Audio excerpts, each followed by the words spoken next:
Meanwhile, Liberal leader Mark Carney is promising big dollars to help Canada's auto industry right before Trump's announcement about tariffs on imported vehicles.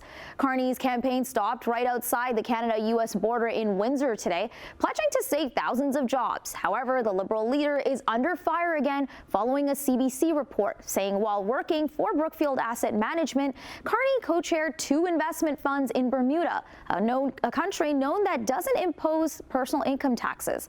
Jason Gaidola joins us live with more tonight. Good evening, Jason.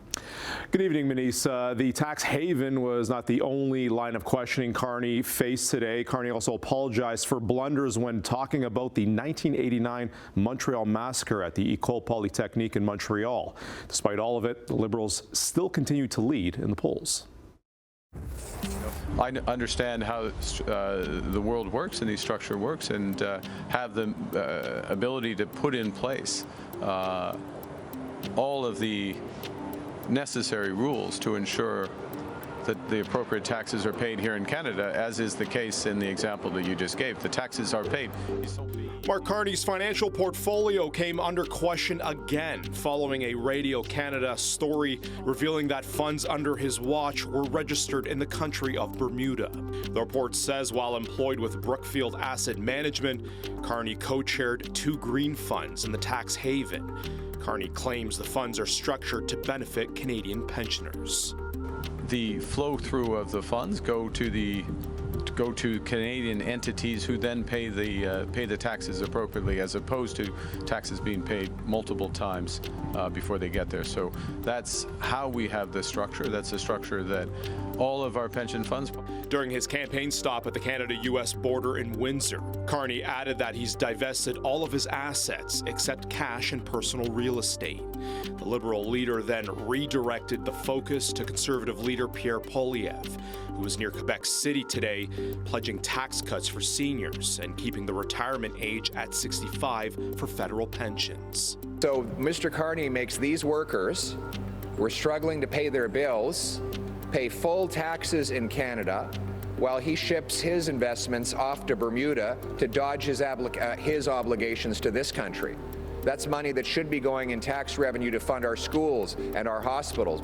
Meanwhile, Carney is also under fire after he apologized for blunders made about Liberal candidate Nathalie Provost, who survived the massive shooting at Montreal's Ecole Polytechnique in 1989. Carney mispronounced Provost's name and mistakenly said the shooting took place at Concordia University in Montreal. And for a Prime Minister candidate to not remember or to mix up something as serious as that, this is the most serious attack and massacre of women in our history. It's something that everyone in Quebec knows about, and to mix them up shows that he's out of touch with Quebec and out of touch with the historic tragedies that have happened in our country.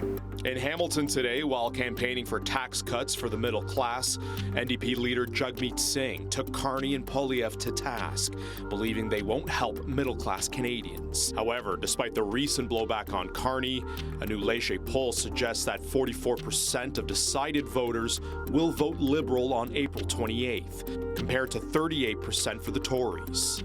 U.S. President Donald Trump's trade war appears to be the hot-button issue at the ballot box, even more so today after Trump says he will unleash more levies on automotives.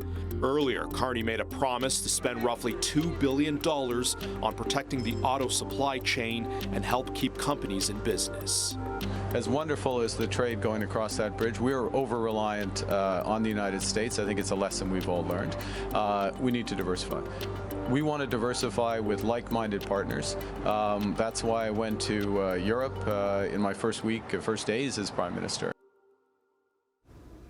And earlier this evening, Carney called Trump's latest move a direct attack and pledges to build automotives in Canada. Poilievre called for Trump to end the trade war, while Singh calls for an all-out support system for workers.